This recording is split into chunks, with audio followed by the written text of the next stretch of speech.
This part of the module goes into more detail about homeowner segmentation. We will briefly discuss Gravesian worldviews and values, the dominant worldview systems in the United States, the Shelton Group market research segments adopted by the NELC, and also how to interpret, respect, and adapt to the worldviews of homeowners. Gravesian worldviews were defined through years of research and form the basis for discussing worldviews. 8 colors are used to discuss meaningful groups for different reasons. One aspect of Gravesian worldviews are variable ways people view success and what they seek out in life.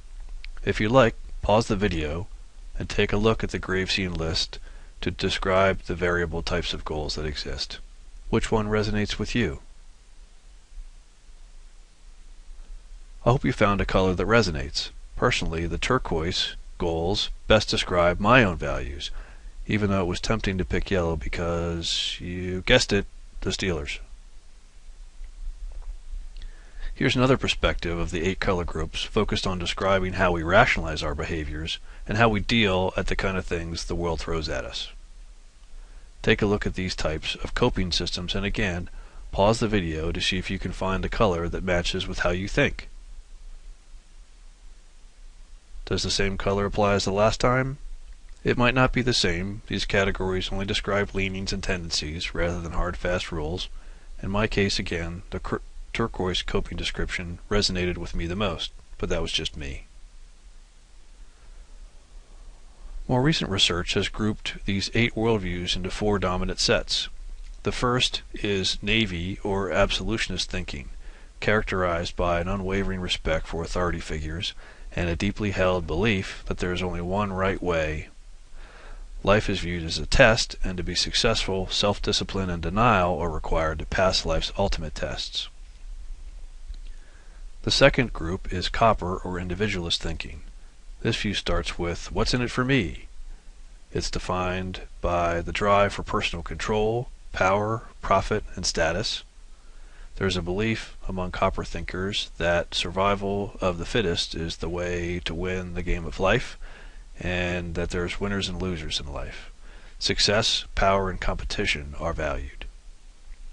Next we have the Jade, or humanistic thinkers. They value personal connections and relationships that create meaning and happiness. They value equality, community, and human rights, and they see the world as a large and often dysfunctional family.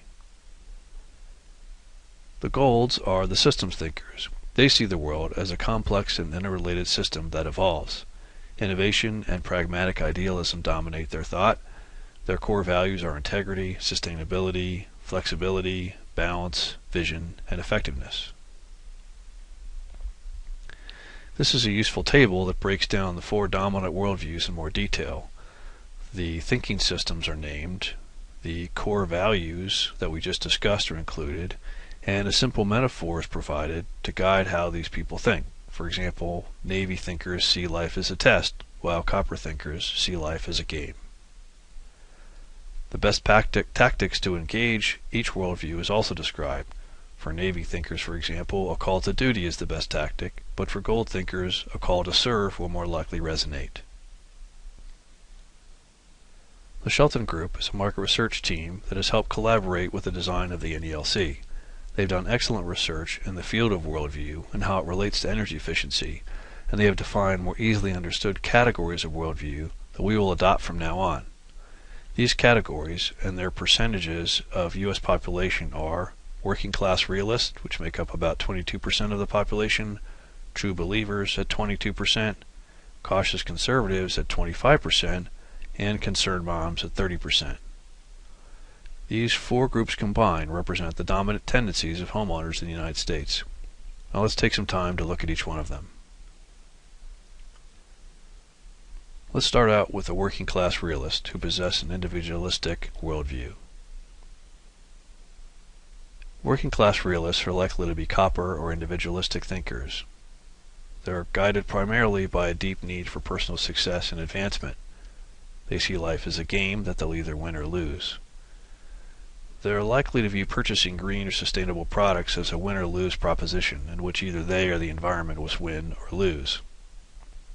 They can appear indifferent, inconsistent, or even apathetic with their attitudes and behaviors. They're the most likely group to be influenced by the latest trends and to buy brand names instead of generics. The next group of true are the true believers. True believers are humanistic thinkers. They have positive attitudes about sustainable products and services that usually derive less from a strong commitment to the environment than from their attraction to the sense of doing the right thing and social consciousness. They're usually drawn to sustainability because of the human element and its positive community orientation. They are the only group to see reducing consumption as the most important thing to do, so they have an anti-consumerism bias, but ironically they're the most likely to spend more money on green and sustainable products. They're strongly influenced by government certifications for determining if a product is sustainable.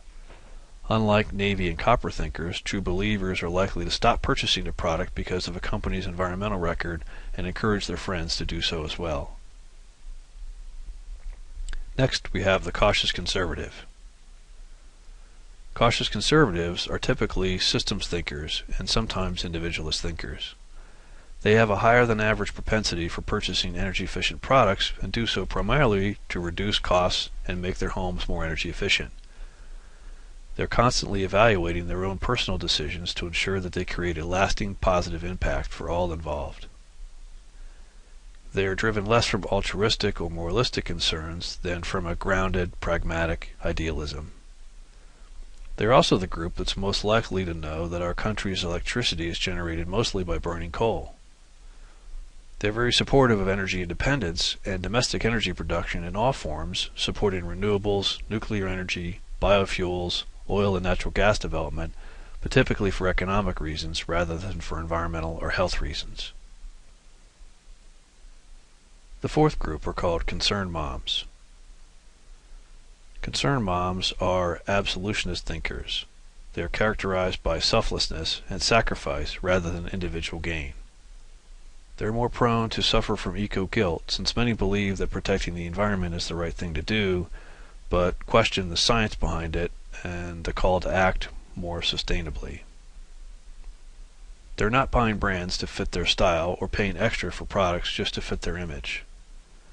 They're pretty risk-averse and satisfied with the status quo. They're not the ones to say they're influenced by what's hot and what's not. Concerned moms are likely to let others try out new ideas and products first, and are thus likely to be late majority adopters or laggards. This is the least likely group to be the first to try new things. They don't appear to be influenced by the opinions of others, or have a self-identity that requires them to act in an environmentally or sustainable way. That was a lot of information. I hope that, but having defined these groups, you might be able to ask yourself how you see yourself fitting in, or perhaps these definitions may remind you of people that you know. Remember, these are only tendencies, and they're not defined boxes to put people in.